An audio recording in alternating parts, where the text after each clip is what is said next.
السلام علیکم۔ Novel عنکبوت by نور راجپوت کی یہ قسط نمبر 30 ہے۔ اگلی صبح اس کی آنکھ ایک جھٹکے سے کھل گئی۔ وہ زوردار سانس لیتے اٹھ بیٹھی۔ یوں لگا جیسے وہ کابوس کی دنیا سے واپس لوٹ آئی ہو۔ آنکھیں پھاڑ کر چاروں جانب دیکھا۔ وہ اسی نرم ملائم سے بستر پر لیٹی تھی۔ گلاس ونڈو سے چھلکتی روشنی واضح کر رہی تھی کہ صبح ہو چکی ہے۔ اس نے سائڈ ٹیبل پر رکھا موبائل اٹھایا تو صبح کے 8 بج رہے تھے۔ 9 بجے ناشتہ تھا اور پھر 10 بجے ان سب کو ریہرسل کے لیے نکلنا تھا۔ اس کی آنکھ الارم بجنے سے پہلے ہی کھل گئی۔ سب سے پہلے اس نے بکھرے بال سمیٹے اور بیڈ سے نیچے اتر آئی۔ اعصاب تنے ہوئے تھے، جسم درد کر رہا تھا، یوں جیسے وہ سوئی نہ ہو بلکہ پوری رات جاگتی رہی ہو۔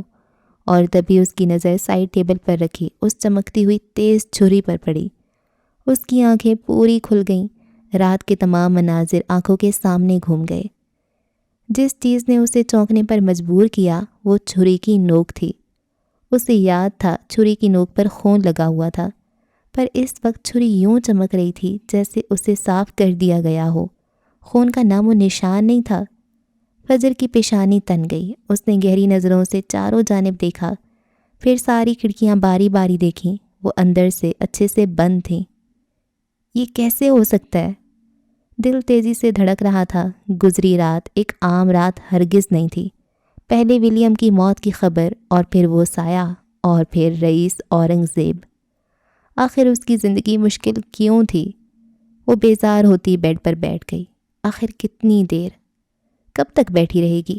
یہی سوچتے وہ اٹھ کھڑی ہوئی اور پھر 9 بجے وہ ہوٹل کے صاف ستھرے زینے اتر رہی تھی۔ سیاہ بیگی پینٹ پر خاکی رنگ کا گھٹنوں سے ذرا اوپر آتا ٹاپ، جس کا گلا گردن تک بند تھا اور بازو ایسے پھولے ہوئے تھے جیسے ہوا بھر دی گئی ہو، اور کوہنی سے ذرا نیچے بازو کف کی صورت بند تھے۔ اس وقت فجر کی شخصیت اس سوٹ میں مکمل بدل گئی تھی۔ کانوں میں چھوٹے چھوٹے سیاہ ٹاپس تھے، جبکہ چشمہ بند بالوں میں اٹکا تھا۔ سیاہ رومال گردن کے پیچھے سے گزار کر دونوں جانب گرایا گیا تھا۔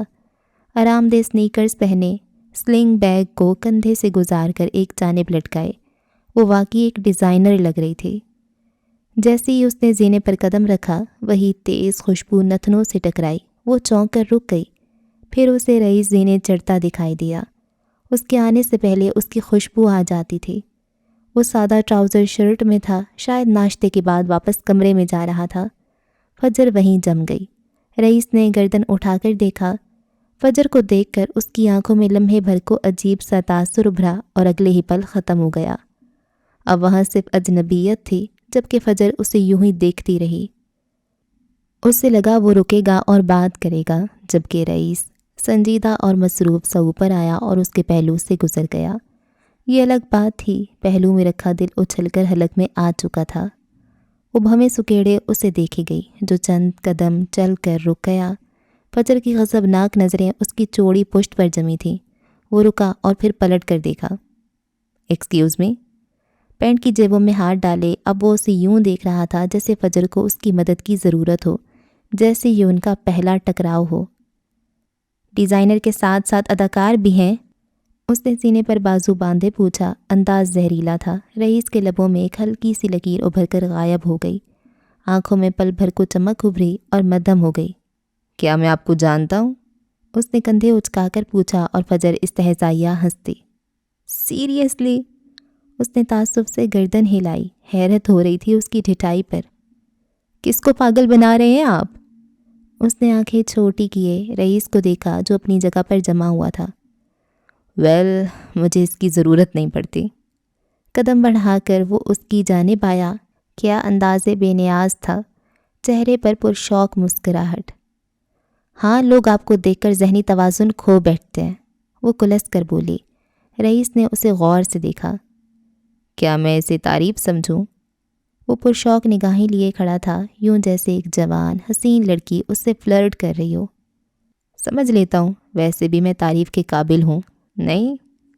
اس نے گبرو اٹھا کر بھول پن سے پوچھا۔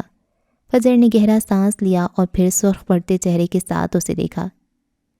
یہ ناٹک کیوں کر رہے ہیں آپ؟ وہ سیدھا مدعے کی بات کرنا چاہتی تھی۔ اور میں پوچھ سکتا ہوں محترمہ کہ آپ مجھ پر الزامات کی بارش کیوں کیے جا رہی ہیں؟ وہ مزید قریب آیا۔ اس بار آنکھوں میں سرد پن اور چہرے پر سنجیدگی تھی۔ فجر نے زینے واپس چڑھتے اپنے سلنگ بیگ کو آگے کیا اور اس کی زپ کھول کر اندر سے وہ چھری نکالی۔ او او او! رئیس کے ہونٹ سیٹی کے انداز میں سکڑے۔ وہ 2 قدم پیچھے ہوا، ڈرنے کا ناٹک کیا۔ کیا ہوٹل کے عملے کو پتہ ہے محترمہ کہ آپ ان کی چھری اپنے بیگ میں لیے گھوم رہی ہیں؟ وہ چونکنے والے انداز میں بولا، جبکہ فجر ہاتھ میں چھری تھامے کھڑی تھی۔ اس کی نوک ایک بار پھر رئیس کی جانب تھی، جبکہ چہرہ تنا ہوا تھا۔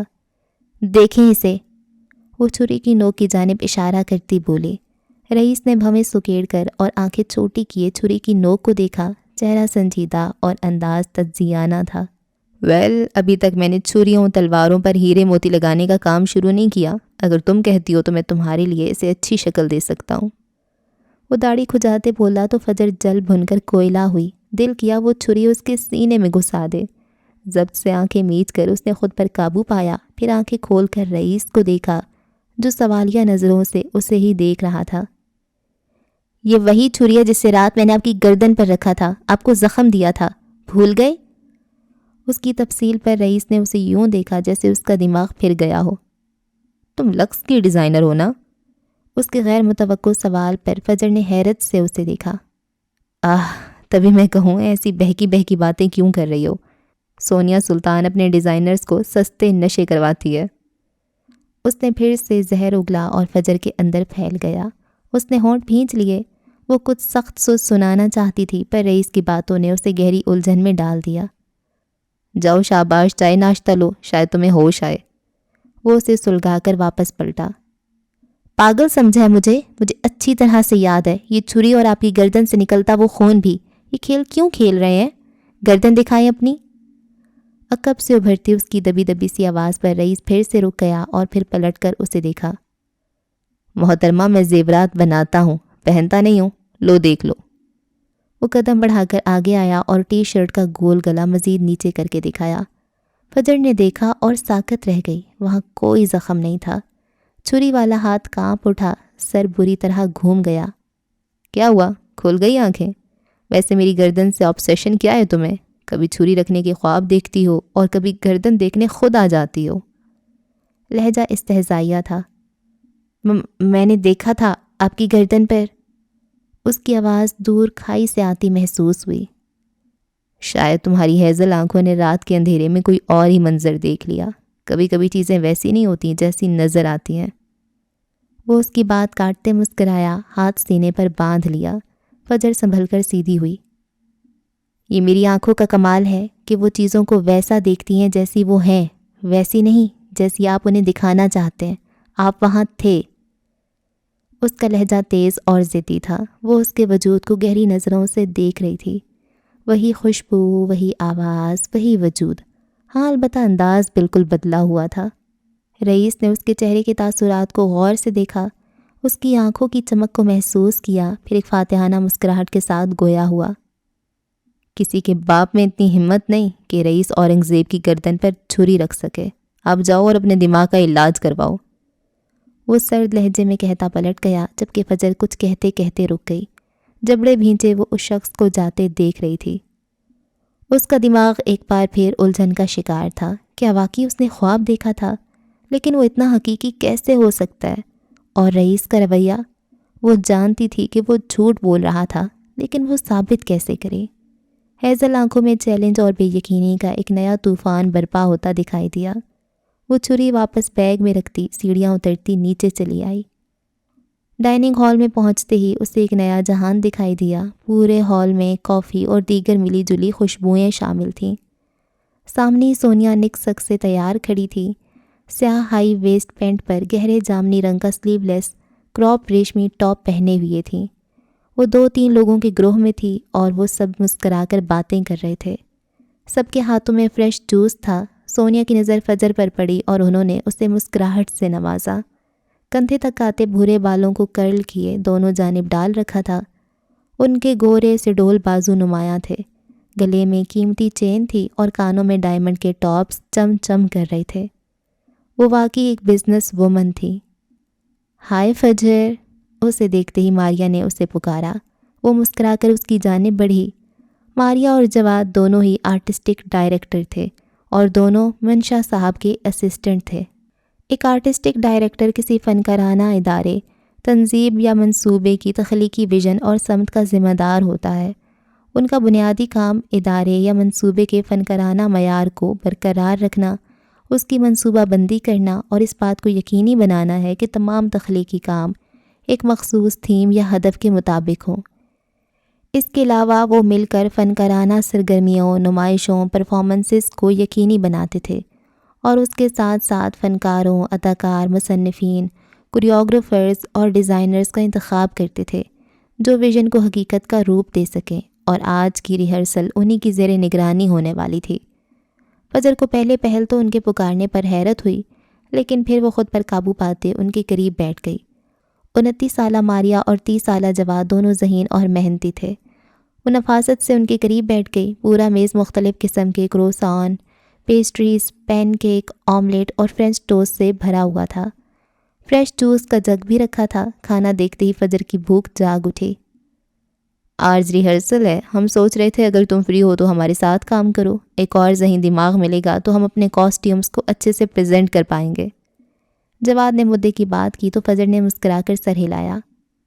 مجھے کوئی اعتراض نہیں ہے، ویسے بھی یہ بہت ضروری تھا، اسے اپنے کاسٹیومز کو اپنے طریقے سے پریزنٹ کرنا تھا۔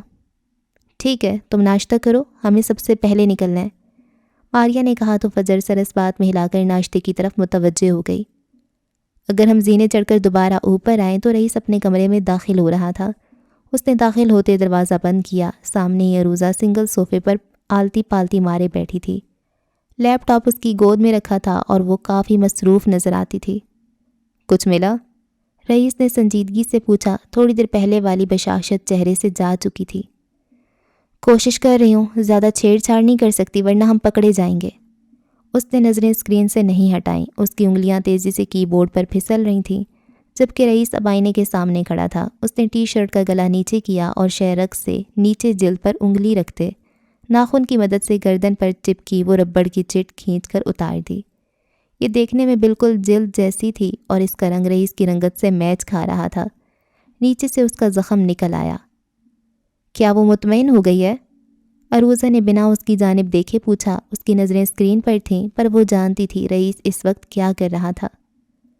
وہ قیامت تک بھی مطمئن نہیں ہوگی، اس نے گہری سانس لیتے جواب دیا۔ اور ایسا کیوں ہے؟ عروضہ الجھی۔ ابھی وہ باہر کہہ کر آیا تھا کہ کسی کے باپ میں اس کی گردن پر چھری رکھنے کی ہمت نہیں، پر یہاں تو وہ اس لڑکی سے زخمی ہو چکا تھا جو عجیب و غریب تھی۔ کیونکہ وہ منار کے جسم میں میری روح لے کر پیدا ہوئی ہے۔ یوں لگتا ہے جیسے قدرت نے ہم دونوں کو جوڑ کر ایک وجود بنا دیا ہو۔ وہ اپنے ادراک پر چلتی ہے، لوگ جو اسے دکھانا چاہیں اس پر نہیں۔ اس سے پہلے وہ مزید کچھ کہتا عروضہ کی پرجوش سی آواز سنائی دی۔ باس یہ دیکھیں۔ عروضہ کے چہرے پر چمک ابھری۔ وہ اسکرین پر چلنے والی ویڈیو کو کھلی آنکھوں سے دیکھ رہی تھی۔ رئیس چلتے ہوئے اس کے قریب آیا اور صوفے کے پیچھے کھڑے ہوتے اس کی ایک جانب جھکا۔ اسکرین پر چلتی ویڈیو دونوں کو چونکانے کے لیے کافی تھی۔ یہ اس راہداری کا کیمرہ تھا جس میں فجر کا کمرہ تھا اور یہ کل رات کی ویڈیو تھی۔ رات کے اس پہر سنسان راہداری میں کوئی عورت داخل ہوئی تھی۔ کیمرہ سر پر تھا۔ وہ جو بھی تھی اس کے بال گھنے اور گھنگریالے تھے۔ سفید لباس جو کارپیٹ کو چھو رہا تھا اس کے پیچھے پیچھے لپک رہا تھا۔ اس کی راہداری میں داخل ہوتی ہی یوں لگا جیسے کیمرہ کے اوپر بڑی سی مکڑی چپک گئی ہو۔ ہاں وہ مکڑی ہی تھی، اس کی بڑی بڑی ٹانگیں نظر آ رہی تھیں۔ کیمرہ چھپ گیا، کچھ نظر نہ آیا آگے کیا ہوا، اور پھر کچھ دیر بعد جب وہ واپس اسی جگہ پہنچی اور راہداری سے باہر قدم نکالا تو وہ مکڑی اچھل کر کیمرہ سے ہٹ گئی۔ یہ منظر اتنا پر اسرار تھا کہ وہ دونوں سانس روکے اسے دیکھے گئے۔ یہ کیا تھا؟ عروضہ حیران نظر آ رہی تھی، جبکہ رئیس کے چہرے پر گہری سنجیدگی تھی۔ وہ آنکھیں چھوٹی کیے ریوائنڈ کر کے اسے بار بار دیکھ رہا تھا، پر انہیں سراغ نہیں مل پایا۔ پھر وہ سیدھا کھڑا ہو گیا۔ اتنا ہوشیار کون ہو سکتا ہے؟ اس کی آواز میں تشویش تھی۔ وہ فجر کے کمرے تک گئی تھی۔ فجر اسی کے پیچھے کمرے سے باہر نکلی تھی۔ اب ہمیں کیا کرنا ہوگا؟ عروضہ اٹھ کھڑی ہوئی، سینے پر ہاتھ باندھے وہ سنجیدہ تھی۔ فجر کی سیکیورٹی بہت ضروری ہے۔ لیکن باس، عروضہ نے کچھ کہنا چاہا۔ فی الوقت اتنا ہی، رئیس نے اس کی بات کاٹ دی۔ اوکے، وہ فرما برداری سے کہتے کمرے سے باہر نکل گئی۔ اس کے جانے کے بعد رئیس نے رکا ہوا سانس بحال کیا اور آنکھیں میچ لیں۔ میں مسیحاؤں پر یقین نہیں رکھتی۔ فجر کے الفاظ اس کی سماعت سے ٹکرائے۔ وہ کئی الجھنے لیے وہیں کھڑا رہا، جبکہ وقت تیزی سے واپس زینوں کی طرف بھاگا۔ نیچے ڈائننگ ہال میں آئے تو فجر اپنا ناشتہ مکمل کر چکی تھی، پر سر بھاری ہو رہا تھا۔ چائے کی طلب، دیسی چائے کی طلب اسے ستا رہی تھی۔ اس نے نظریں ادھر ادھر گھمائیں اور تبھی اسے مراد عالم اپنی جانب آتا دکھائی دیا۔ ہاتھ میں فریش جوس کا گلاس تھامے اس کے چہرے پر خباثت بھری مسکراہٹ تھی۔ فجر اٹھ کھڑی ہوئی، پر اس سے پہلے کہ وہ وہاں سے فرار ہوتی، مراد نے اس کے سر پر پہنچتے فرار کی راہیں مسرود کیں۔ ہیلو احسان فراموش، خود پرست، فتنہ پرور عورت، کیسی ہو؟ اس نے ایسے انداز میں کہا کہ فجر کی آنکھوں میں پہلے حیرت پھر تپ ابھری۔ ہیلو کم ظرف، خود غرض، تنگ نظر، ناشکر آدمی، کہیے صبح صبح کیسے آنا ہوا؟ وہ سینے پر بازو باندھے اسی کے انداز میں بولی تو جوس کا گھونٹ بھرتے مراد کو چھو لگا۔ خباثت بھری مسکراہٹ فوراً غائب ہو گئی۔ اسے ایسے جواب کی توقع نہیں تھی۔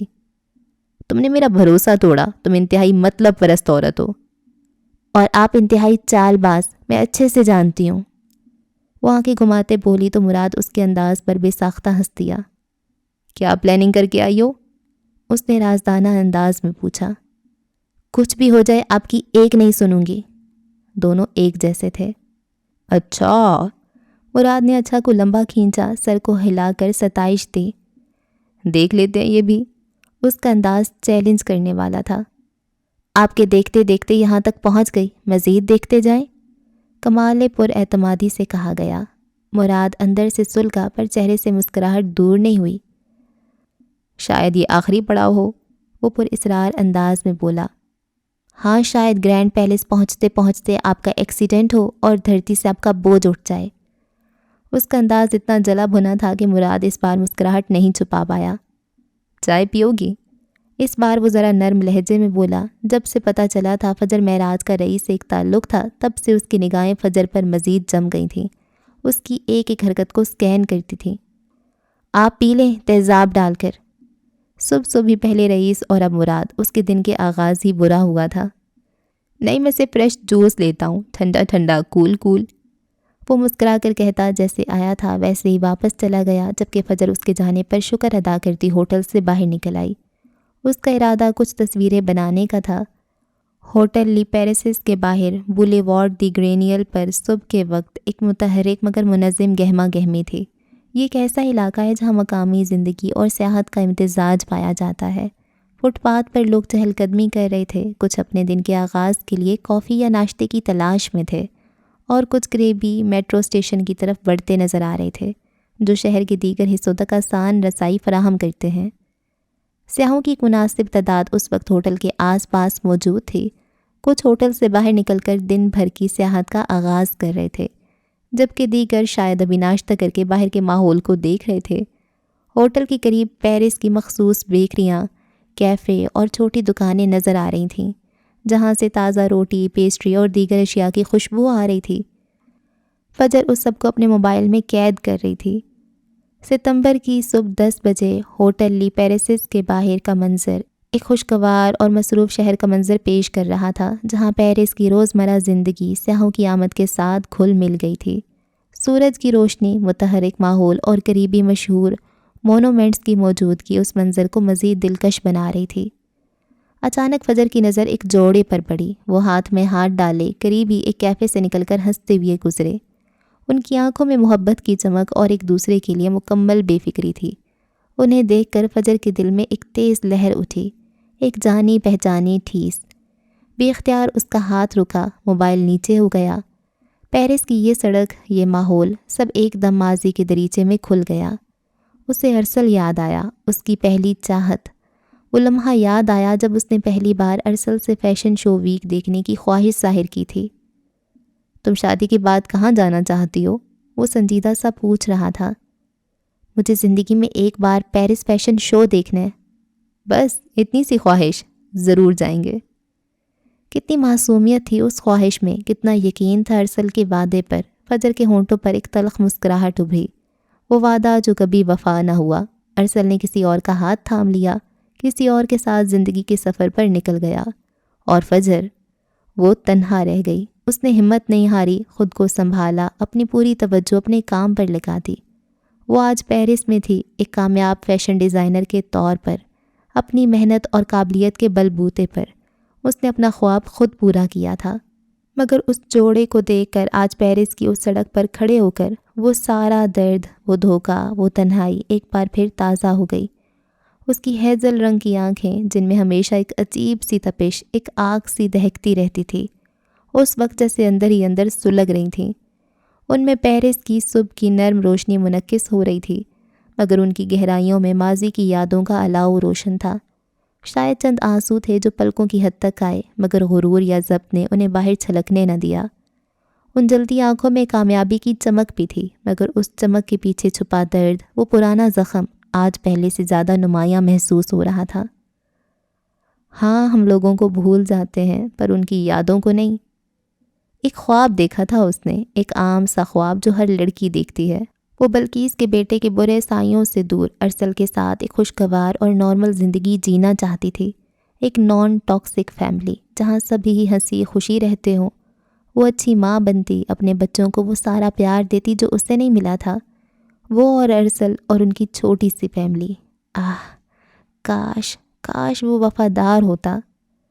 وہ بددعائیں نہیں دیتی تھی، لیکن اس پل اسے محسوس ہوا تھا کہ ہر وہ لمحہ، دن رات، ہر وہ درد اور اذیت جو اس نے کاٹی تھی، ارسل برہان گردیزی اسے ضرور جیے گا۔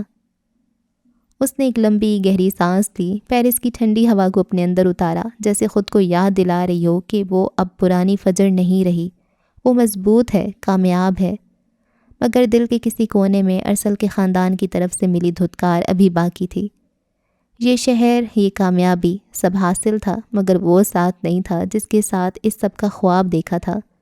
اس کی جلتی ہوئی ہیزل آنکھوں میں پیرس کی خوبصورتی کے ساتھ ساتھ ایک ادھورے خواب کا دھواں بھی شامل تھا۔ اس نے تڑپ کر رخ بدلا، اور پھر وقت جیسے ایک بار مزید رک گیا۔ سامنے ایک لڑکا کھڑا تھا، ہاتھ میں کیمرہ تھامے وہ پوری توجہ سے آس پاس کی تصویریں کھینچ رہا تھا۔ پورا پیرس کتھئی رنگوں سے سج گیا۔ میں ولیم جوزف، تمہارے لیے آؤں گا، ایک اور جانی پہچانی آواز سماعت سے ٹکرائی۔ ولیم مر چکا ہے۔ فجر کو سانس سینے میں رکتا محسوس ہوا، سب ساکت ہو چکا تھا، دل رک چکا تھا۔ پتہ نہیں کیوں، آخر مرد وفا کیوں نہیں کرتے؟ ہیزل آنکھوں میں جلن بڑھتی چلی گئی۔ وہ جانے کتنی دیر اسی ٹرانس میں رہتی، پر قریب سے ابھرتی آواز اسے واپس کھینچ لائی۔ فجر، فجر! ماریا اس کے کندھے پر ہاتھ رکھے اسے پکار رہی تھی۔ وہ چونک کر حواسوں میں لوٹی، آنکھیں پھاڑ کر ماریا کو دیکھا۔ تم ٹھیک ہو؟ ماریا اسے دیکھ کر الجھی۔ ہاں، میں ٹھیک ہوں۔ چشمہ بالوں سے اتار کر آنکھوں پر سجا لیا۔ اس کا چشمہ جو دھوپ میں آٹومیٹک سن گلاسز میں بدل جاتا تھا، اس کے پیچھے فجر کی آنکھیں چھپ گئی تھیں۔ لیٹس گو، ہمیں نکلنا ہے۔ وہ اسے اطلاع دے کر آگے بڑھی تو فجر نے بھی گہرا سانس لے کر اس کی پیروی کی۔ کچھ یادیں دل میں لگے تیروں کی مانند چبھتی رہتی ہیں، ان سے پیچھا چھڑانا اتنا آسان نہیں ہوتا۔ گاڑی گرینڈ پیلس کے سامنے جا کر رکی اور فجر نے سر اٹھا کر دیکھا۔ اس کی آنکھوں میں تحیر ابھرا۔ پیرس میں واقع گرینڈ پیلس فرانسیسی فن اور فن تعمیر کا ایک شاندار نمونہ ہے۔ یہ عمارت اپنی خوبصورتی اور تاریخی اہمیت کی وجہ سے دنیا بھر میں مشہور ہے۔ گرینڈ پیلس باہر سے ایک عظیم الشان اور متاثر کن ڈھانچہ ہے۔ اس کی تعمیر 1900 کی عالمی نمائش کے لیے کی گئی تھی، اور یہ بیوکس آرٹس طرز تعمیر کا شاہکار ہے۔ اس کے بیرونی حصے میں پتھر کے بڑے بڑے ستون، مجسمے اور خوبصورت نقش و نگار شامل ہیں۔ عمارت کا سب سے نمایاں حصہ اس کی شیشے کی چھت ہے، جو لوہے اور سٹیل کے فریم پر مشتمل ہے، اور یورپ میں اپنی نوعیت کی سب سے بڑی چھتوں میں سے ایک ہے۔ یہ چھت دن کی روشنی کو اندر آنے دیتی ہے، جس سے اندرونی حصے روشن اور ہوادار محسوس ہوتے ہیں۔ اندر سے گرینڈ پیلس ایک وسیع و عریض ہال کی طرح ہے، جس میں اونچی چھتیں اور تفصیلی لوہے کا کام ہے۔ مرکزی حصہ، جسے نیو کہا جاتا ہے، مختلف نمائشوں اور ایونٹس کے لیے استعمال ہوتا ہے۔ عمارت کے دیگر حصوں میں نیشنل گیلریز شامل ہیں، جہاں بڑی آرٹ نمائشیں منعقد ہوتی ہیں، اور پیلس ڈیلا دی کوورت ہے، جو ایک سائنس میوزیم ہے۔ اندرونی حصے میں خوبصورت سیڑھیاں، موزیک، فرش اور دیگر آرائشی عناصر موجود ہیں جو اس کی عظمت میں اضافہ کرتے ہیں۔ حالیہ برسوں میں اس کے بڑے پیمانے پر تزئین و آرائش ہوئی ہے تاکہ اسے جدید ایونٹس کے لیے تیار کیا جا سکے اور اس کی اصل خوبصورتی کو بحال کیا جا سکے۔ وہ سب گاڑی سے باہر نکل آئے اور گردن پیچھے گرائے اس خوبصورت عمارت کو دیکھ رہے تھے۔ مقامی نمائندے کی موجودگی میں وہ سب پہلے اس کے اندر داخل ہو گئے۔ کچھ ٹیمیں پہلے سے موجود تھیں۔ کچھ دیر گھوم پھر کر دیکھنے کے بعد وہ سب اپنے کاموں میں مشغول ہو گئے۔ فجر خوش تھی، یہ کام اس کا من پسند تھا اور وہ تب تک خوش رہی تھی جب تک مراد عالم شام میں وہاں پہنچ نہیں گیا اور اس کے آتے ہی فجر کے لیے مشکلات بڑھ گئیں۔ یہ شام کے وقت کا منظر تھا جب گرینڈ پیلیس ہال کا وسیع و عریض اندرونی منظر، اونچی چھتیں، جھومر کی مدھم روشنی جو ہال میں بکھرے ہوئے عارضی سٹیج سیٹ اپ اور ملبوسات کے ریک پر پڑ رہی تھی، ہوا میں پرفیوم، تازی سلائی ہوئی پوشاکوں اور تھوڑی سی گھبراہٹ کی ملی جلی بو رچی تھی۔ سٹیج پر چند ماڈل سست روی سے چہل قدمی کی مشق کر رہی ہیں جبکہ عملہ آخری لمحات کی تیاریاں کر رہا ہے۔ ایک طرف کپڑوں کے ریک پر فجر کے ساتھ ساتھ باقی ڈیزائنرز کے تخلیق کردہ شاندار کاسٹیوم سجے تھے جو رنگوں اور بناوٹوں کا ایک خوبصورت امتزاج پیش کر رہے تھے۔ دوسری طرف ایک میز پر ایک مشہور جیولری برانڈ کے چمکدار زیورات کے ڈبے احتیاط سے رکھے تھے۔ اس کے علاوہ ڈھیر سارے بیگز کی کلیکشن اور نہ جانے کیا کیا رکھا تھا۔ فجر جو خود ایک آرٹ کا نمونہ لگ رہی تھی اپنے خاص کاسٹیوم کو بغور دیکھ رہی تھی۔ اس کی نظریں ڈیزائن کی نزاکتوں میں کھوئی ہوئی تھیں۔ اس کی آنکھوں میں تخلیق کی چمک اور ساتھ ہی کچھ فکرمندی جھلک رہی تھی۔ آرٹسٹک ڈائریکٹر منشا صاحب جو پراعتماد اور کسی قدر تیز مزاج دکھائی دے رہے تھے وہ فجر کی طرف بڑھتے دکھائی دیے۔ ان کے ساتھ ہی اسپانسر برانڈ کا نمائندہ مراد عالم تھا جو کچھ دیر قبل ان سے محو گفتگو نظر آ رہا تھا اور اب چہرے پر تجارتی چمک اور ایک خاص قسم کا اطمینان تھا۔ آنکھوں کی چمک فجر کو چڑھانے کے لیے کافی تھی۔ منشا صاحب فجر کے قریب آتے ہوئے مسکرا کر بولے، واہ فجر، تمہارا کام لاجواب ہے۔ یہ کاسٹیوم صرف کپڑے نہیں، فن پارے لگ رہے ہیں۔ ان کے لہجے کی خوش آمد کی بو فجر کو یہاں تک محسوس ہوئی۔ فجر نے مسکرانے کی کوشش کی۔ شکریہ سر، میں نے ان میں اپنی روح ڈالی ہے۔ وہ ہاتھ میں بڑی سی نوٹ بک تھامے کھڑی تھی، پینسل بالوں میں اٹکا رکھی تھی۔ مراد عالم کی نظریں اسے بغاوت کی طرف مائل کر رہی تھیں۔ بالکل، اور اب ان روح پرور کاسٹیومز کو 4 چاند لگانے کا وقت ہے۔ مراد عالم یہاں موجود ہیں اور ان کے برانڈ کی جیولری ہمارے شو کی ایک اہم سپانسر ہے۔ ہم چاہتے ہیں ماڈلز تمہارے ڈیزائن کردہ ملبوسات کے ساتھ ان کے خوبصورت زیورات بھی پہنیں، یہ ڈیل کا حصہ ہے۔ وہ جیولری کی میز کی جانب اشارہ کرتے بولا۔ ادھیڑ عمر منشا صاحب فجر کو یہ بات کرتے ہوئے زہر لگے۔ اس کے چہرے سے مسکراہٹ غائب ہوئی، اس کی آنکھوں میں سختی اتر آئی۔ جیولری ان کاسٹیومز کے ساتھ؟ نہیں سر، یہ ممکن نہیں۔ اس کا لہجہ ٹھوس تھا۔ کیا مطلب ممکن نہیں؟ فجر، یہ شو کا حصہ ہے، اسپانسرشپ اسی پہ منحصر ہے، اور ویسے بھی یہ زیورات ان ملبوسات کی خوبصورتی کو نکھاریں گے۔ منشا صاحب نے لہجے میں دبی دبی ناراضی تھی۔ سر، یہ ملبوسات مکمل ہیں، انہیں کسی نکھار کی ضرورت نہیں۔ میں نے ہر دھاگے، ہر نگ، ہر کٹ میں ایک کہانی، ایک احساس بنا ہے۔ یہ کاسٹیومز خود بولتے ہیں، ان کی خاموش زبان ہے جو دیکھنے والے سے براہ راست مخاطب ہوتی ہے۔ اس نے لہجے کو نرم رکھنے کی کوشش کی، اس کی آواز میں عزم تھا۔ مراد عالم نے ٹانگ اڑانی ضروری سمجھی، اسی لیے تو آیا تھا۔ محترمہ فجر، ہم آپ کے فن کی قدر کرتے ہیں، لیکن یہ فیشن شو صرف آرٹ کی نمائش نہیں، ایک تجارتی پلیٹ فارم بھی ہے۔ ہمارے زیورات بین الاقوامی سطح پر تسلیم شدہ ہیں۔ ان کی چمک، ان کی نزاکت آپ کے خوبصورت کام کو ایک نیا رخ دے گی۔ یہ مکمل منظرنامے کو بلند کرے گا۔ سوچیں، سٹیج پر جب ماڈل چلے گی، آپ کا شاہکار لباس اور اس پر ہمارے چمکتے ہیرے، یہ ایک طلسماتی امتزاج ہوگا۔ اس کا انداز کاروباری جبکہ آنکھیں جتاتی ہوئی تھیں۔ طلسماتی یا چکا چوند؟ اس کی ہیزل آنکھیں زخمی ہوئیں۔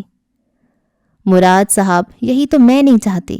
میں نہیں چاہتی کہ میرے کاسٹیومز کی روح اس جیولری کی چکا چوند میں گم ہو جائے۔ میں چاہتی ہوں جب لوگ میرے ڈیزائن کو دیکھیں تو وہ لباس کی گہرائی کو محسوس کریں، ان کے رنگ، ان کی بناوٹ، ان کا بہاؤ، ان میں چھپی داستان۔ میں چاہتی ہوں وہ لباس میں ڈوبی اس روح کو محسوس کریں، نہ کہ آنکھوں کو خیرہ کر دینے والی چمک پر اٹک جائیں۔ جیولری، خاص طور پر اتنی نمایاں جیولری، توجہ کو لباس سے ہٹا کر خود پر مرکوز کر لے گی۔ یہ میرے فن کی توہین ہوگی۔ اس کا چہرہ سرخ پڑ گیا۔ اس کی ہٹ دھرمی پر منشا صاحب برہم نظر آئے۔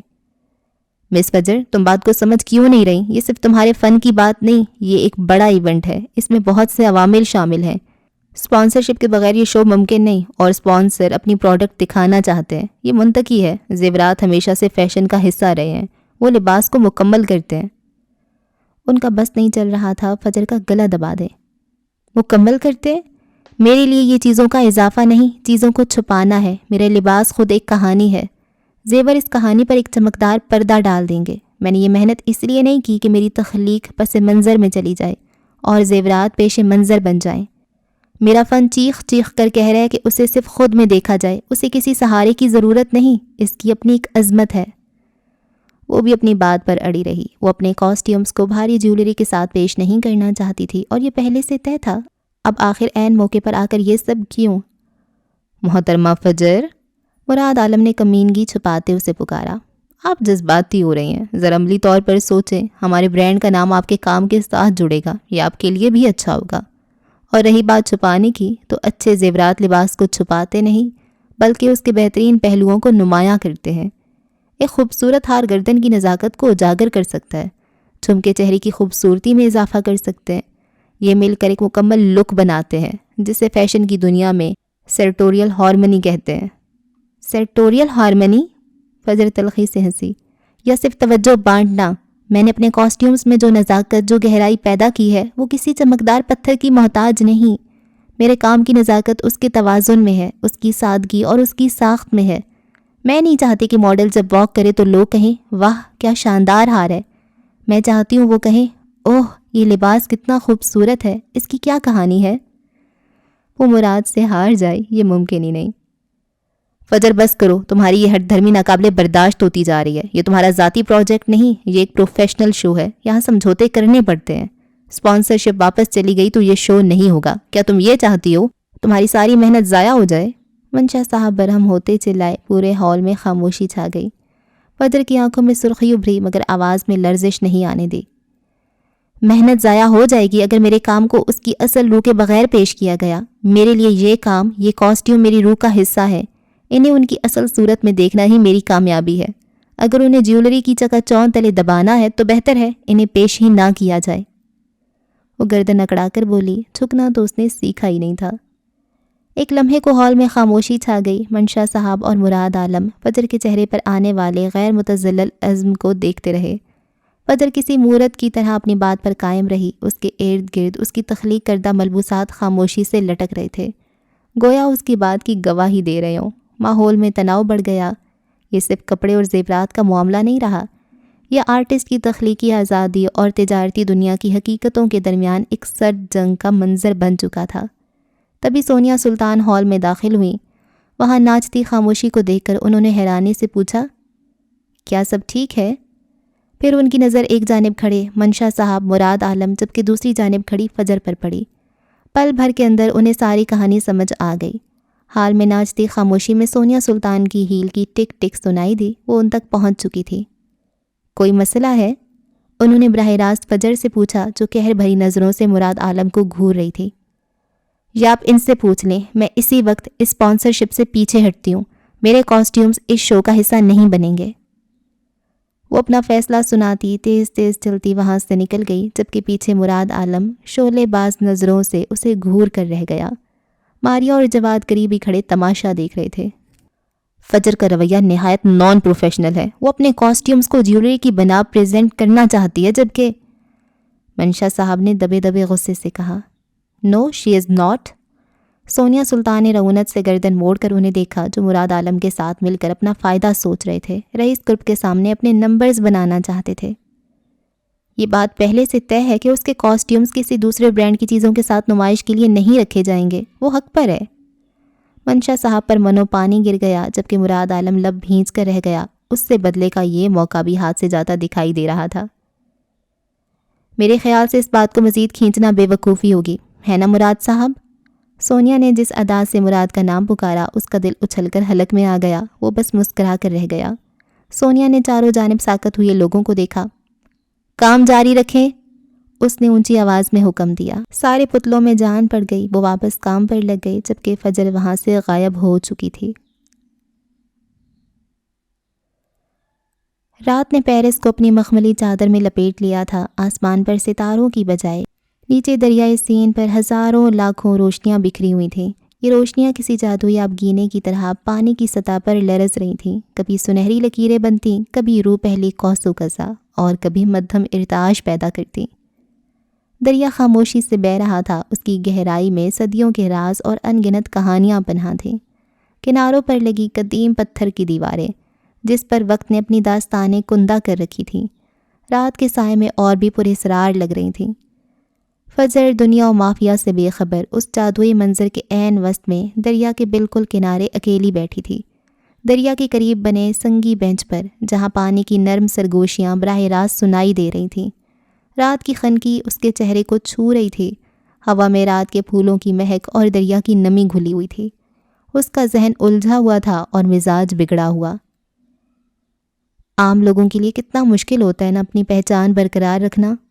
اس نے دریائے سین کو دیکھتے ہوئے سرگوشی کی، انداز دل گرفتہ تھا۔ اس کے سامنے پانی کے پار پیرس کا دل اپنی پوری آب و تاب سے روشن تھا۔ مشہور پل کسی روشن ہار کی طرح دریا پر جھکے ہوئے تھے، ہر پل کی اپنی منفرد بناوٹ اور روشنیاں تھیں۔ پونٹ نیوف کی قدیم شان ہو یا پونٹ الیگزینڈر III کی عظیم الشان خوبصورتی، ہر پل ایک تصویری فریم لگ رہا تھا۔ دور آئیفل ٹاور ایک روشن مینار کی طرح کھڑا تھا، کبھی کبھار چمکتا ہوا جیسے رات کی تاریکی میں رہنمائی کر رہا ہو۔ نوٹر ڈیم کا شاندار ہیولا بھی نظر آ رہا تھا، اگرچہ ابھی اپنی مکمل آب و تاب میں نہیں، لیکن اس کی موجودگی منظر کو ایک تاریخی گہرائی دے رہی تھی۔ سڑکوں پر گاڑیوں کی آمد و رفت ایک دھیمی گونج کی صورت پس منظر میں موجود تھی جو اس تنہائی کو شہر کی زندگی سے جوڑ رہی تھی۔ گاڑیوں کی سرخ اور سفید روشنیاں گزرتے ہوئے لمحوں کی نشاندہی کر رہی تھیں، لیکن دریا کنارے کا سکون اس شور سے متاثر نہیں ہو رہا تھا۔ فجر بیٹھی رہی، اس کی نظریں پانی پر تیرتی روشنیوں پر تھیں جیسے وہ ان میں کوئی کہانی پڑھ رہی ہو۔ اس کی آنکھوں میں تنہائی تھی یا گہرا سکون، یہ بتانا مشکل تھا۔ رات کی اس پہر جب دریائے سین کا جادو اپنے عروج پر تھا، رئیس گاڑی میں کوئز کے ساتھ بنی سڑک پر محتاط ڈرائیونگ کر رہا تھا۔ پیرس کی رات کی خاموشی میں صرف گاڑیوں کے ٹائروں کی دھیمی آواز اور دریا کی لہروں کی سرگوشیاں تھیں۔ اس کا رخ گرینڈ پیلس کی جانب تھا، اسے ریہرسل وزٹ کے لیے جانا تھا۔ عروضہ کال پر موجود تھی۔ باس کہاں رہ گئے آپ؟ بس پہنچ رہا۔ اس کے باقی الفاظ لبوں میں ہی دم توڑ گئے۔ اچانک اس کی نظر دریا کنارے روشنیوں کے رقصاں عکسوں کے قریب ایک اکیلی صورت پر پڑی۔ وہ فجر معراج تھی۔ یہ یہاں اس وقت؟ اس کے ذہن میں پہلا خیال بجلی کی طرح گوندا، غصے اور پریشانی کی ایک لہر اس کے اندر دوڑ گئی۔ وہ لٹل مس کہاں ہے؟ اس نے فون کی دوسری جانب موجود عروضہ سے سوال کیا۔ لوگوں کو نک نیم سے نوازنا اس کا مشغلہ تھا۔ فجر کا کیا ذکر؟ عروضہ سمجھ گئی تھی وہ اسی کا پوچھ رہا تھا۔ میری بات کا جواب دو عروضہ۔ لہجہ تنبیہ تھا۔ عروضہ کی گہری سانس سنائی دی۔ شام میں مراد سے بحث کے بعد وہ واک آؤٹ کر گئی تھی۔ رئیس نے بات سنتے ہی فون بند کر دیا۔ مجھے نفرت ہے ہر دھرم اور ضدی لوگوں سے۔ اس کی بے وقوفی پر اسے شدید افسوس ہوا۔ دنیا بھر کے خطرات سے بے خبر یوں اکیلے بیٹھ جانا کہاں کی عقل مندی تھی۔ رئیس نے گاڑی سڑک کے کنارے لگائی۔ انجن بند کرتے ہی رات کی خاموشی چھا گئی سوائے دریا کی آواز کے۔ وہ گاڑی سے نکلا اور تیزی سے اس سمت پڑھا جہاں وہ بیٹھی تھی۔ جیسے جیسے وہ قریب آیا، اس چہرے کی شناخت واضح ہوتی گئی اور اس کے دل میں ناپسندیدگی کی ایک لہر اٹھی جو کسی پرانے بھرے زخم کی طرح تازہ تھی۔ وہ اسے دیکھنا نہیں چاہتا تھا۔ جب وہ بالکل اس کے قریب پہنچا تو فجر نے سر اٹھا کر دیکھا۔ رئیس کو اپنے سامنے پا کر اس کی آنکھوں میں حیرت کی جگہ فوراً ناگواری اور غصے نے لے لی۔ ایک لمحے کے لیے فضا میں سخت تناؤ چھا گیا۔ یہ شخص تھا اس کی اس حالت کا ذمہ دار۔ ہاں، یہی شخص۔ غصے کی لہر جسم میں پھیل گئی۔ تم یہاں کیا کر رہی ہو اس وقت؟ رئیس کی آواز میں سختی اور ناگواری تھی۔ اب کس کی گردن پر چھری پھیرنی ہے؟ فجر نے کوئی جواب نہ دیا، صرف ایک سرد غصے بھری نظر اس پر ڈالی اور واپس دریا کی طرف منہ کر لیا جیسے وہ وہاں موجود ہی نہ ہو۔ رئیس نے لمبا سانس لیا۔ یہ چہرہ اسے ناپسند تھا اور یہی چہرہ اس کی کمزوری تھا۔ رات اور صبح والے واقعے کے بعد فجر کو رئیس سے الجھن ہو رہی تھی۔ غصہ آ رہا تھا، وہ اسے پاگل کیوں ثابت کرنا چاہتا تھا۔ اسی بات نے اس کے لیے دل میں ناگواری پیدا کی تھی، مگر اس وقت رئیس اپنی ذاتی ناگواری کو ایک طرف رکھنے پر مجبور تھا۔ یہ وقت اکیلے بیٹھنے کا نہیں ہے لٹل مس آن مشن۔ اس نے بات مکمل نہیں کی، وہ اسے یہ احساس دلانا نہیں چاہتا تھا کہ وہ کتنی غیر محفوظ ہے۔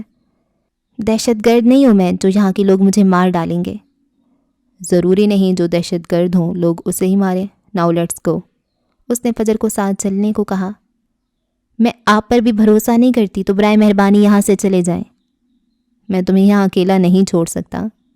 یہ کوئی التجا نہیں تھی بلکہ ایک ٹھوس حقیقت اور اس کی ذمہ داری کا اقرار تھا۔ وہ اس کے عقب میں کھڑا تھا۔ جب وہ ٹس سے مس نہ ہوئی تو بغیر کسی مزید لفظ کے اور اس کی سخت ناپسندیدہ نظروں کو نظر انداز کرتے ہوئے رئیس اس سے تھوڑے فاصلے پر اسی دریا کے کنارے بیٹھ گیا۔ اب وہ دو لوگ تھے جو اس پل ایک دوسرے کو شدید ناپسند کرتے تھے۔ پیرس کی جادوئی رات میں دریائے سین کے کنارے ساتھ بیٹھے تھے۔ دریا کی روشنیاں اب بھی پانی پر رقص کر رہی تھیں، لیکن ان دونوں کے درمیان کی خاموشی اتنی بوجھل تھی کہ لگتا تھا جیسے ساری خوبصورتی ماند پڑ گئی ہو۔ ایک دوسرے کی موجودگی ان کے لیے ناقابل برداشت تھی، لیکن نامعلوم خطرات کی نزاکت نے رئیس کو وہاں بیٹھنے پر مجبور کر دیا تھا، چاہے اسے یہ کتنا ہی ناگوار کیوں نہ گزرے۔ یہ خوبصورت منظر اب ان کی ناپسندیدگی اور مجبوری کا گواہ تھا۔ لگتا ہے تمہیں اندھیرا پسند ہے۔ یہ تو کسی ایسے شخص کے لیے مناسب مشغلہ ہے جو روشنی میں اپنی خامیاں نہیں دیکھنا چاہتا۔ اس نے طنز کا تیر چلایا۔ اور آپ جناب جوہری، کیا اندھیرا آپ کو اپنی چمک دمک چھپانے کا موقع دیتا ہے تاکہ کوئی آپ کی تخلیقات میں معمولی نقائص نہ پکڑ سکے؟ وہ کاٹدار لہجے میں بولی۔ اس کی بات پر وہ ہولے سے مسکرا دیا، طنزیہ مسکراہٹ۔ میری تخلیقات اتنی کامل ہیں کہ انہیں کسی اندھیرے کی ضرورت نہیں، لیکن تمہارے ملبوسات، انہیں تو کسی تاریک تھیٹر میں ہی جادو جگانے کا موقع ملتا ہے جہاں ان کی عارضی خوبصورتی کو قریب سے نہ دیکھا جا سکے۔ عارضی؟ میرے ملبوسات کرداروں کو زندگی دیتے ہیں، کہانیاں سناتے ہیں۔ آپ کے قیمتی پتھر تو محض بے جان آرائش ہیں، ان میں روح کہاں ہے؟ روح؟ کیا تم یہ کہنا چاہتی ہو کہ تمہارے کپڑوں میں جان ہوتی ہے؟ کیا وہ خود سے حرکت کرتے ہیں، اپنی کہانیاں خود سناتے ہیں؟ میری تخلیقات پہننے والے کو ایک نئی شناخت دیتی ہیں، ایک وقار بخشتی ہیں۔ تمہارے ملبوسات تو محض ایک خول ہیں۔ انداز چڑھانے والا تھا، وہ اسے جان بوجھ کر چڑھا رہا تھا تاکہ مراد کے ساتھ جو بھی ہوا وہ اسے اندر نہ رکھے، باہر اگل دے۔ اس کی بات سن کر فجر استہزائیہ ہنستی۔ وقار؟ آپ کا مطلب ہے دولت کی نمائش؟ آپ کے زیورات امیروں کے تکبر کو ظاہر کرتے ہیں، جبکہ میرے ملبوسات فنکاروں کے تخیل کی پرواز ہیں۔ ہم کردار بناتے ہیں، آپ صرف انہیں سجاتے ہیں۔ سجانا بھی ایک فن ہے محترمہ، اور اگر تم کردار بناتی ہو تو میں ان کرداروں کو ایک ایسی چمک دیتا ہوں جو انہیں ہمیشہ یاد رکھا جائے۔ تمہارا لباس ایک منظر تک محدود رہتا ہے، میرا زیور نسلوں تک منتقل ہوتا ہے۔ وہ تپانے والے انداز میں بولا۔ نسلوں تک؟ کیا آپ یہ کہنا چاہتے ہیں کہ آپ کی تخلیقات تاریخی اہمیت رکھتی ہیں؟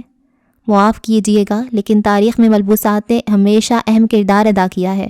آپ کی ہیرے اور زمرد تو محض شاہی خزانوں کی زینت رہے ہوں گے۔ تمہاری ذہانت قابل تعریف ہے، اگرچہ اس میں زہر ملا ہوا ہے۔ یہ اس نے تعریف کی تھی یا کچھ اور؟ فجر نے الجھ کر اسے دیکھا جو ناقصید میں دریا میں امڑتی روشنیوں کو دیکھ رہا تھا۔ وہ کچھ کہنا چاہتی تھی پر رئیس اس سے پہلے ہی بول پڑا۔ تم یہ بھول رہی ہو کہ ایک خوبصورت لباس بھی ایک خوبصورت زیور کے بغیر ادھورا ہے۔ ہم دونوں ایک دوسرے کے فن کو مکمل کرتے ہیں۔ فجر نے سر جھٹک کر رخ موڑ لیا۔ رات کی اس پہر خنکی بڑھ گئی، اسے سردی کا احساس ہوا تو دونوں بازو خود کے گرد لپیٹ لیے۔ مجھے نہیں لگتا کہ ہمیں ایک دوسرے کی ضرورت ہے۔ میرا فن اپنے آپ میں مکمل ہے۔ مجھے کسی چمکدار پتھر کی ضرورت نہیں کہ وہ میری تخلیقات کو نمایاں کرے۔ وہ خود اپنی کہانی بیان کرنے کی طاقت رکھتے ہیں۔ کیا واقعی ایسا ہے، یا یہ صرف تمہاری خود پرستی ہے جو تمہیں کسی اور کے فن کی اہمیت تسلیم نہیں کرنے دیتی؟ اس نے رخ موڑ کر فجر کو دیکھا جو خود کے گرد اپنی باہیں باندھے بیٹھی تھی۔ مجھ سے یہ مت توقع رکھنا کہ میں تمہیں اپنا کوٹ دوں گا۔ آپ جیسے طاقت کے بل پر جیتنے والوں کی خوشبوؤں سے بھی دور رہتی ہوں میں۔ وہ تڑخ کر اسی کے انداز میں بولی۔ رئیس نے لب بھینچ لیے۔ آج اسے احساس ہوا تھا لوگ اس سے ہار کر کیسا محسوس کرتے تھے، بالکل ویسا جیسا وہ اس وقت فجر سے نہ جیت کر محسوس کر رہا تھا۔ میرا یقین ہے کہ میرا فن مجھے مکمل کرتا ہے، بالکل اسی طرح جیسے آپ اپنے قیمتی پتھروں کی ابدی قدر پر یقین رکھتے ہیں۔ وہ بنا پلکیں جھپکے سامنے دیکھ رہی تھی، اس کا چہرہ اس پہر جگمگا رہا تھا۔ ہم دونوں اپنی اپنی تاریک دنیاؤں کے بادشاہ اور ملکہ ہیں، ایک اندھیرے میں چمک پیدا کرتا ہے، دوسرا اندھیرے میں کہانیاں بنتا ہے۔ اس لیے مجھے آپ زہر لگ رہے ہیں، وہ ناگواریت کا اظہار فوراً کر دیتی تھی۔ اور شاید یہی وجہ ہے کہ ہم ایک دوسرے کو اتنا ناپسند کر رہے ہیں۔ ہم ایک ہی طرح کے ہیں لیکن مختلف طریقوں سے۔ ماحول کا تناؤ کم ہو گیا۔ تو پیرس کی رات، سین کا کنارہ اور یہ پر اسرار تنہائی۔ رئیس نے کہا، اس کی آواز پاٹ تھی۔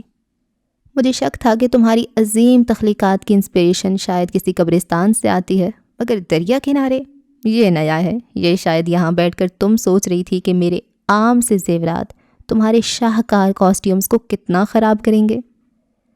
وہ کم عمر لڑکا نہیں بلکہ پختہ عمر کا مرد تھا۔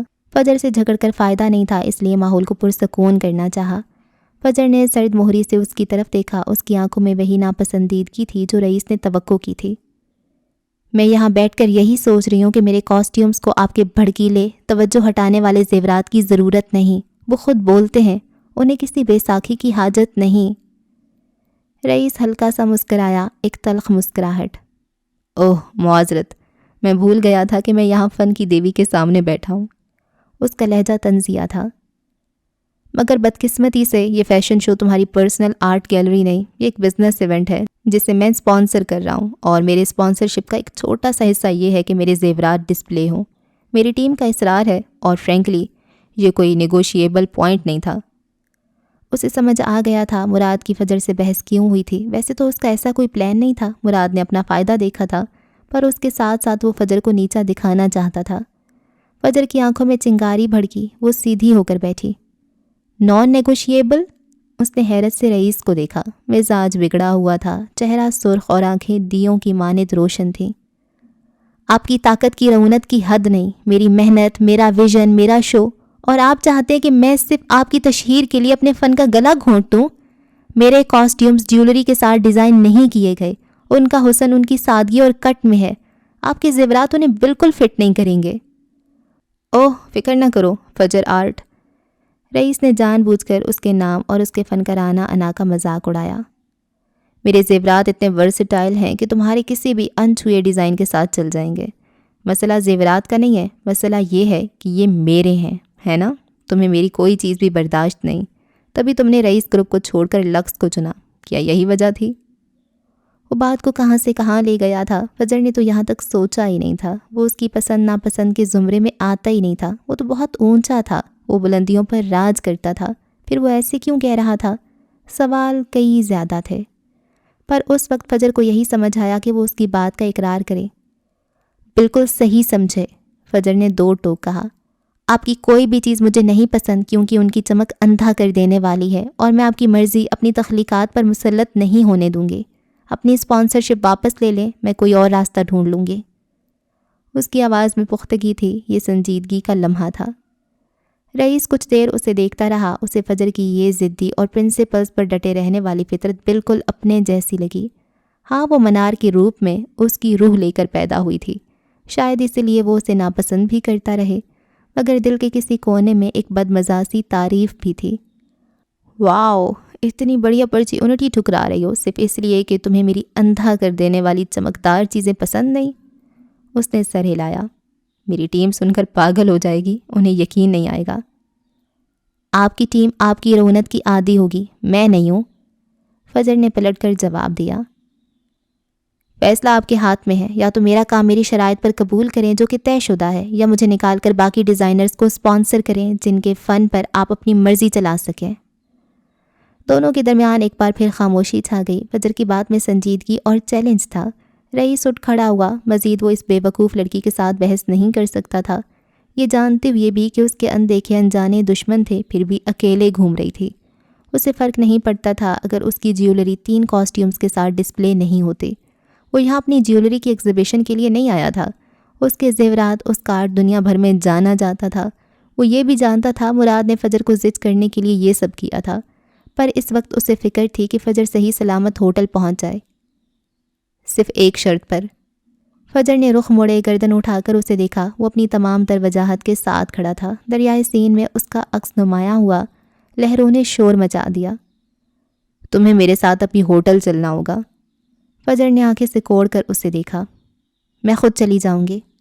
وہ اٹھ کھڑی ہوئی۔ ماننے والے دن وہ پیدا ہی نہیں ہوئی تھی۔ گردن سے اسکارف کھول کر کانوں کی گرد لپیٹتی وہ اس کے پہلو سے نکلتی چلی گئی، پر اگلے ہی لمحے وہ گرتے گرتے بچی جب رئیس نے ایک جھٹکے سے اس کا بازو کھینچا۔ سنا نہیں تم نے میں نے کیا کہا؟ اس کی آنکھیں شعلے اگل رہی تھیں۔ وہ اس کے انتہائی قریب تھا۔ ایک پل کو اسے سمجھ نہ آیا کیا ہوا تھا، اور پھر اگلے ہی پل اس کے پورے جسم میں شرارے دوڑ گئے۔ چھوڑے مجھے، ہمت کیسی ہوئی مجھے چھونے کی؟ فجر نے جھٹکے سے خود کو چھڑانے کی کوشش کی پر ناکام رہی۔ دریائے سین کے گرد گھومتی ہوا سرگوشیاں کرنے لگی۔ میں نے کہا چھوڑے مجھے ورنہ چیخ چیخ کر پورا پیرس اکٹھا کر لوں گی۔ اس کا انداز ایسا تھا کہ رئیس کو احساس ہوا وہ اسے بازو سے پکڑے کھڑا تھا۔ فجر سے بعید نہیں تھا، وہ جو کہہ رہی تھی ویسا کرتی بھی۔ وہ اس پر 1% بھی بھروسہ نہیں کر سکتا تھا۔ میں نے کہا تھا نا غیر ضروری تصادم سے گریز کرو، جھگڑوں سے بچو، بلا وجہ کی ہٹ دھرمی سے کیا حاصل ہوگا؟ یہ سنتے ہی فجر کا دل اچھل کر حلق میں آ گیا۔ یہ خوشبو، یہ آواز، یہ انداز، یہ طاقت، یہ احساس بالکل رات والا تھا۔ یعنی وہ خواب نہیں تھا، وہ کابوس کی دنیا نہیں، اصل دنیا تھی۔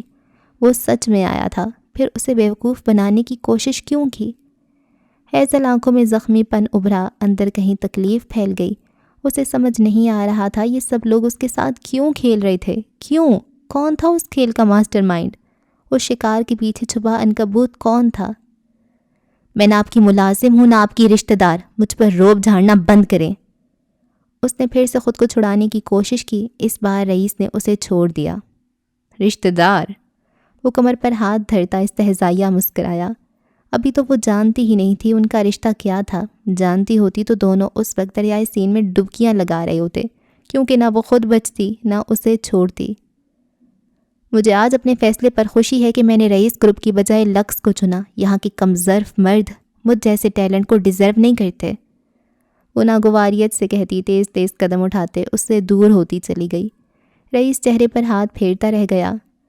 واللہ وہ بس دکھتی منار جیسی تھی، وہ بالکل الٹ تھی، اور یہ بات اسے مزید ناپسندیدہ بنا رہی تھی۔ اچھا جی، اس ایپیسوڈ کو یہاں پہ ختم کرتے ہیں۔ اور کیا ہوا پتہ نہیں کیوں تھوڑا تھوڑا سا میرا انٹرسٹ ختم ہوتا جا رہا ہے۔ فجر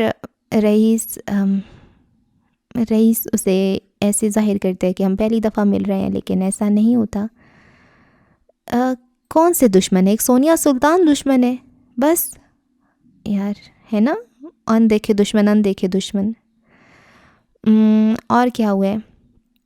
اور بس ان کی اپنی آپس میں باتیں چل رہی ہیں، کچھ خاص تو نہیں ہوا، اور بس یہ سینز ہی تھے، پیرس کے بارے میں باتیں تھیں، اور ہاں بس یہ تو ایپیسوڈ ایویں تھی، کچھ خاص نہیں ہوا۔ اگلی قسط میں ہوتی ہے ملاقات، رکھیں دعاؤں میں یاد۔ اللہ حافظ۔